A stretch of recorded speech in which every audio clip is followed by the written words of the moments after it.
El día de hoy en Café Chekhov, donde la palabra se vuelve imagen, conversamos con el escritor Julián Herbert acerca del género del cuento. El cuento requiere de una concisión y de una contundencia que te permiten, no sé cómo decirlo, acariciar más finamente los instrumentos de la narración. Julián Herbert es poeta, narrador, ensayista, así como colaborador en revistas y suplementos culturales. Su libro de poesía, Kubla Khan, ha sido acreedor al premio Gilberto Owen 2003. Su libro de cuentos, Cocaína, ha sido ganador del Premio Nacional de Cuento Juan José Arreola 2006. Y su novela Canción de Tumba ha sido reconocida con el Premio Jaén 2011 y con el Premio Elena Poniatowska 2012. Actualmente, el autor promueve su último libro de crónica, La Casa del Dolor Ajeno. Yo diría que hay dos extremos, digamos, en el cuento. El cuento básicamente narrativo, fundamentalmente narrativo, y el cuento gramatical, ¿no? Hay una narración que tiene este encuentro de un nudo que está principalmente en las acciones y que suele ser este cuento que creo que es como el más cerrado, ¿no? Y por otra parte, creo que hay esta otra índole que es el cuento más bien gramatical, en el que ese lenguaje y las cosas que fueron excluidas de la narración, las que le dan peso, las que le dan sustento al cuento, ¿no? Y creo que es un poco más abierto, ¿no?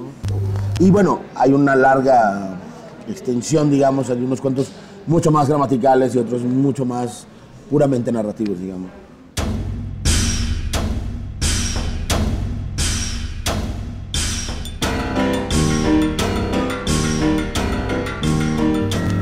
En tu opinión, ¿qué define al cuento como género? Todorov dice que la razón de ser de los géneros es una especie de oxímoron, es una paradoja. El género está establecido y tú utilizas esas formas ya establecidas. ¿Cuáles son? Sabemos muchas de ellas, hay unas muy sencillas. El cuento tiene planteamiento, nudo y desenlace, por ejemplo, ¿no? Entonces tú tomas eso, dice Todorov, que tú tomas esa herramienta, pero que a la hora de ejecutarla, es decir, a la hora de hacer un cuento, transformas lo que un cuento es, lo que se define como un cuento, quiero decir. Entonces lo que creo sobre todo de los géneros de manera general es que hay algo básico en ellos, pero también un autor está transformándolos todo el tiempo. Me parece que yo definiría al cuento en términos de esa plasticidad. Creo que tiene una gran plasticidad para desplazarse entre los géneros literarios sin perder su identidad.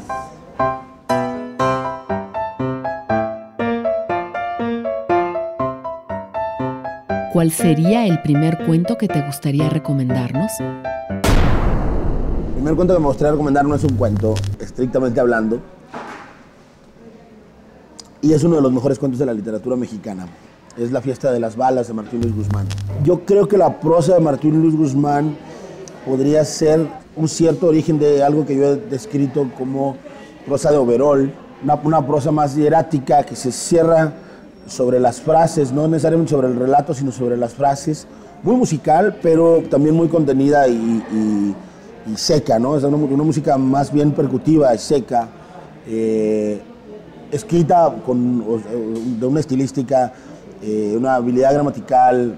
A mí me gustan los narradores que saben contener sus frases, ¿no? Y el fraseo de Martín Luis Guzmán me gusta mucho, eso para empezar. Y luego, bueno, está el tema de los lugares de la imaginación y lo real, digamos, o el realismo, que para Martín Luis Guzmán creo que es un territorio que transita con mucha comodidad y no se preocupa demasiado esta historia frenética de Fierro asesinando a una cantidad de orosquistas. Parece algo tan absurdo, pertenece tanto al reino del absurdo y es tan estrictamente realista, digamos, revolucionario. Me gusta mucho eso, esa combinación. ¿De qué se trata el cuento La Fiesta de las Balas de Martín Luis Guzmán? La historia es que hay un grupo de orosquistas vencidos que están a los que se ordena fusilar. El cuento narra que la orden es de Villa, en realidad quien había ordenado fusilar de inmediato a cualquier enemigo por traición, llamando a la ley Juárez, era Venustiano Carranza. Venustiano Carranza dijo que se ponía en ejercicio la ley Juárez y que todo traidor a la patria debía ser fusilado. Entonces hay, no sé, no recuerdo la cifra ahora, pero más de 100 orozquistas con sus pañuelos rojos, los colorados les decían, con sus pañuelos rojos dentro de una cerca. Y el cuento narra cómo Fierro se coloca con 2 revólveres y un montón de balas y les dice, suéltenmelos de uno por uno, el que pueda saltar una cerca se puede ir, ¿no? Y es básicamente cómo va venadeándolos a 2 manos, ¿no? A tiros. No voy a contar el final, pero más o menos esa es la anécdota base, ¿no? del cuento. Al ver el brocal del pozo, uno quiso refugiarse allí, aunque la bala de Fierro lo alcanzó primero. Los demás siguieron alejándose, pero uno a uno fueron cayendo. Fierro disparó 8 veces en menos de 6 segundos. El último cayó al tocar con los dedos los adobes que, por un extraño capricho de ese momento, separaban de la región de la vida la región de la muerte. Algunos cuerpos dieron aún señales de estar vivos y los soldados desde su puesto tiraron para rematarlos. Al regresar, Julián Herbert nos hablará de uno de sus cuentistas norteamericanos favoritos y también nos hablará de uno de sus relatos cortos predilectos. Ya volvemos.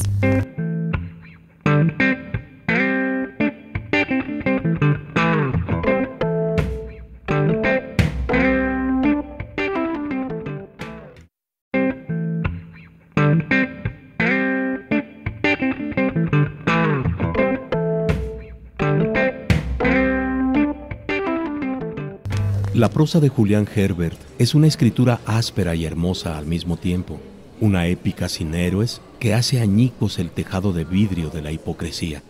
Iván de la Nuez. Café Chekhov continúa conversando con el escritor Julián Herbert acerca del género del cuento. Yo empecé leyendo 3 libros, 3 lugares comunes. El Principito, La Isla del Tesoro y Corazón diario de un niño. Por supuesto, Corazón diario de un niño me lo regaló mi abuela, ¿no? Es un libro muy anticuado, bastante fascista. Sin embargo, yo adoré los cuentos que están en ese libro. Hay una crónica escolar y este niño que va contando su crónica escolar dice que una vez a la semana el maestro les cuenta un cuento y el cuento aparece en el libro, ¿no? Entonces, estos primeros cuentos como El pequeño escribiente florentino o Sangre de Romañola, que son cuentos muy tradicionales, muy conservadores en muchos sentidos, pero yo no me tardé demasiado, creo, en llegar a Hemingway. Y eso para mí es una marca, es una incisión muy profunda en mi sentimiento de la literatura, de la lectura de los cuentos de Hemingway. ¿Qué podrías compartirnos acerca de Hemingway como personaje? Le tengo mucha envidia, me parece un payaso también. Yo creo que Hemingway era muchos personajes. El personaje del cazador, el personaje del hombre muy, muy bravo, el boxeador, etc. Me interesa un poco menos. Dentro de esos gestos hay 2 momentos en los que Hemingway me interesa mucho más como personaje. Uno de ellos es el hombre que iba a las trincheras de la Segunda Guerra Mundial con termos llenos de martini para darle a los soldados, ¿no? El barman de los soldados de la Segunda Guerra Mundial. Ese personaje me gusta, entre otras cosas, porque yo creo que un hombre que le sirve un trago a otro es un santo, siempre. Y me gusta mucho este otro Hemingway más viejo que se enamora de una chica en Europa, está completamente deshecho por ella, le escribe una novela completamente elogiosa y la crítica lo hace pedazos y la reacción de la crítica es: este hombre se acabó, el escritor que teníamos se acabó. Y la respuesta de Hemingway a eso es irse a Cuba a escribir El viejo y el mar, que es una pieza de relojería perfecta y es un libro hermosísimo. Ese es el Hemingway que me gusta más, ¿no? El Hemingway boxeador de la literatura que lo tumbaron de un puñetazo, pero no se declaró noqueado y se paró y le dio una paliza al rival, ¿no? ¿Qué es lo que a ti te maravilla de la obra cuentística de Hemingway? La diégesis es el relato tal cual, concebido, y la mimesis es exclusivamente los diálogos. Yo creo que Hemingway va más allá de eso.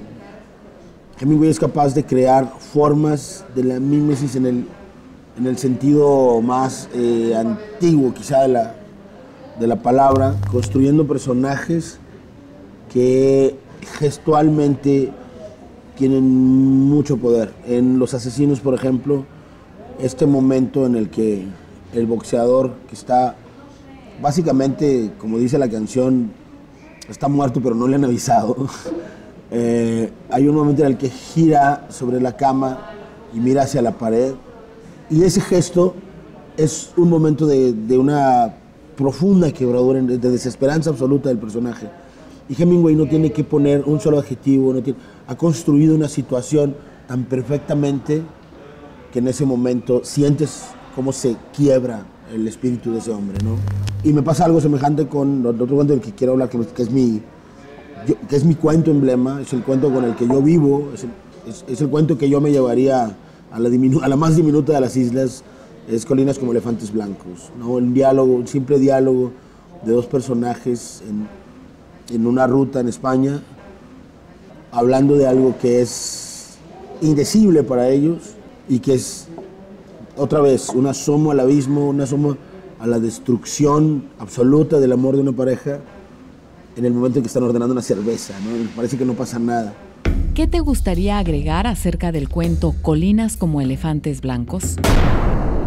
Básicamente se trata de dos personajes que llegan a una estación, están esperando el tren a Madrid, piden un par de cervezas y luego piden un anís, y están discutiendo una cosa de la que no puedo hablar. Ese es lo único malo, porque decirlo es arruinar el cuento, ¿no? Lo que puedo decir es eso, que es una conversación en la que los dos personajes están haciendo mucho daño, sin decir nada, ¿no? Diciendo nada más, ¿a poco no te pareció chistoso lo que dije de las colinas? Y ese vaciamiento de materia narrativa que logra Hemingway ahí, lo que me parece que hace que Colinas como elefantes blancos sea un texto perfecto, porque lo que sucede con los cuentos de Hemingway es que infieres todo el pasado que hay en una sola escena, y todo ese pasado es muy denso emocionalmente, es de una poesía muy triste, pero nunca lo vas a poder conocer del todo, es algo que no puedes agarrar. Ahí es donde creo que está la poesía de lo que hace Hemingway, en lo que deja fuera. Del otro lado del Valle del Ebro, las colinas eran largas y blancas. De este lado no había sombra ni árboles, y la estación se alzaba al rayo del sol entre dos líneas de rieles.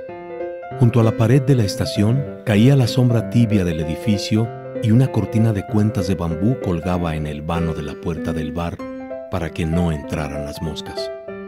El norteamericano y la muchacha que iba con él tomaron asiento en una mesa a la sombra, fuera del edificio. La muchacha miraba la hilera de colinas. Eran blancas bajo el sol y el campo estaba pardo y seco. «Parecen elefantes blancos», dijo. «Nunca he visto uno», respondió el hombre y bebió su cerveza. «No, claro que no». «Nada de claro», dijo el hombre. «Bien podría haberlo visto». Al volver, nuestro invitado nos hablará de uno de sus cuentistas latinoamericanos favoritos y también sobre uno de sus relatos cortos predilectos. Ya regresamos.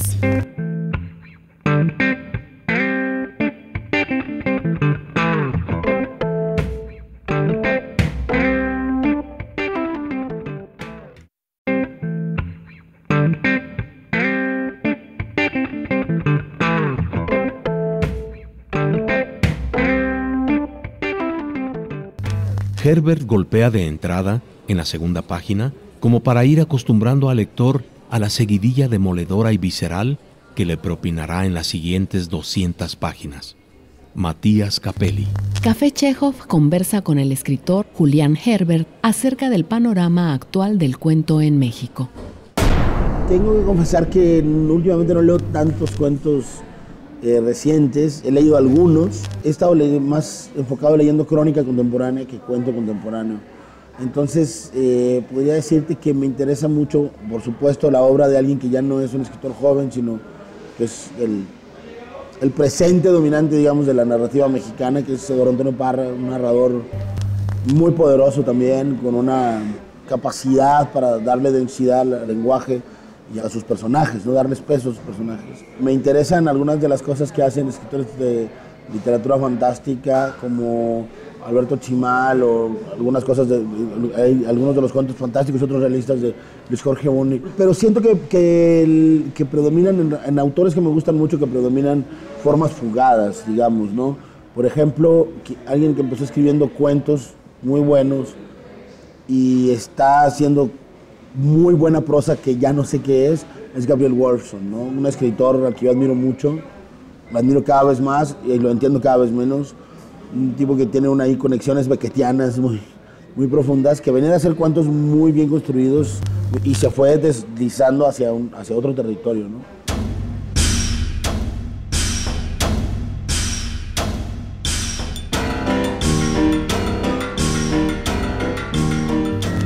En tu opinión, ¿qué lugar ocupa Latinoamérica dentro de la cartografía global del cuento? Yo creo que el cuento latinoamericano es muy poderoso, ¿no? Pero bueno, creo que hay muchas visiones de lo que lo latinoamericano ha sido y que muchas de ellas están deformadas. Y creo que la idea del boom, por ejemplo, se ha vuelto con los años un poco estorbosa para entender la literatura hispanoamericana. Creo que tendríamos que ir justamente a estos especialistas del cuento, que tenemos una buena cantidad, ¿no? A mí me parece que Cortázar, por supuesto, tiene un puñado de cuentos extraordinarios. Bueno, Borges, Rulfo, por supuesto, aunque Rulfo es una máquina de destrucción masiva en donde se mueva, ¿no? Y por eso se movió muy poco. No sé, me parece que sí hay una gran cantidad de nombres.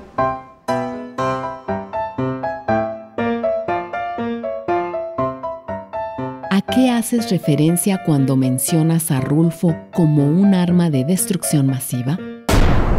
Los cuentos de Rulfo tienen una retórica impecable, son poéticamente impecables. Creo que hay una razón a mí me parece muy evidente por qué Rulfo dejó de escribir, ¿no? No se pueden escribir más de 3 libros así, o sea, me parece que es demasiado castigo para el propio escritor, ¿no? Me refería un poco a eso, ¿no? Y creo que de algún modo el estilo de Rulfo, el estilo rulfiano, de algún modo destruyó a Rulfo, se lo comió por dentro. Se habla de muchísimas cosas, se habla de la relación con el alcohol.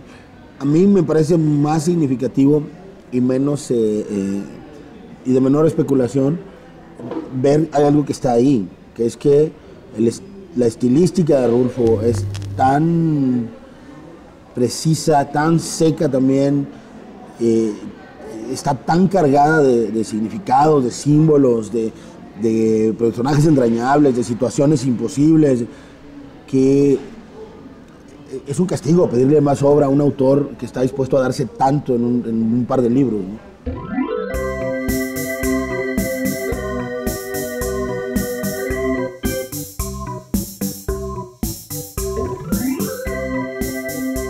¿De quién sería el tercer cuento que te gustaría recomendarnos? El tercer cuento es de otro de mis autores también muy queridos y muy leídos, que es Rubén Fonseca, y el cuento se titula Corazones Solitarios.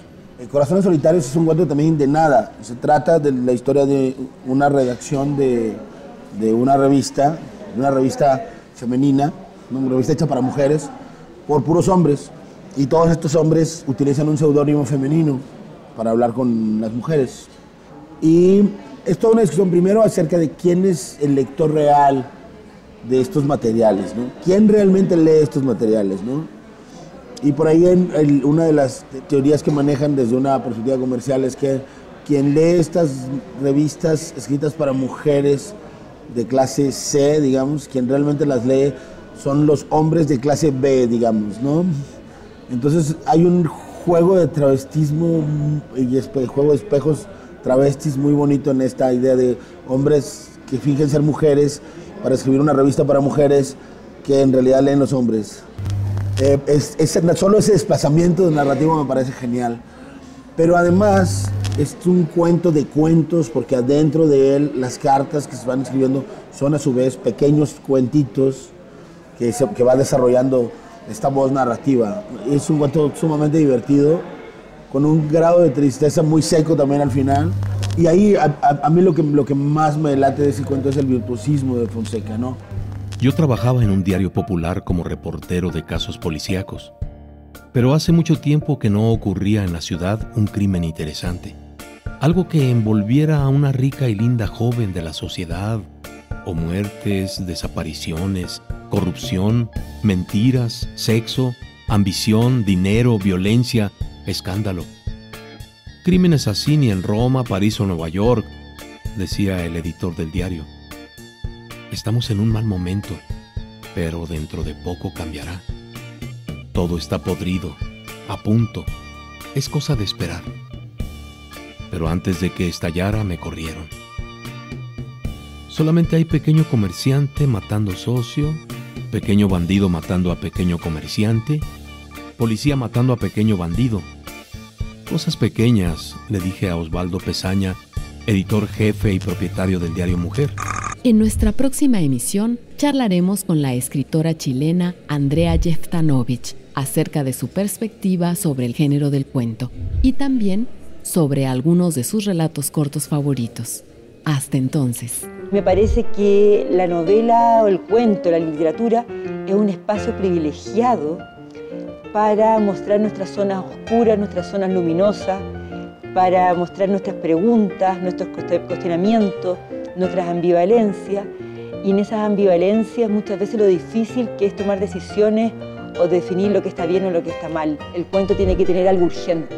Digo, a veces que es una como respiración boca a boca o pensar un paciente en una sala de cirugía esperando un trasplante. Y tiene algo con el ritmo, tiene una cosa como de respiración agitada. Eso me parece que caracteriza mucho el género del cuento. Lo que intento trabajar, creo, en mis cuentos es un cruce entre lo privado y lo público. Son historias bien intimistas, pero pongo los personajes en dilemas que tienen que ver con algún eco del mundo público, de la historia, del tiempo que les tocó vivir.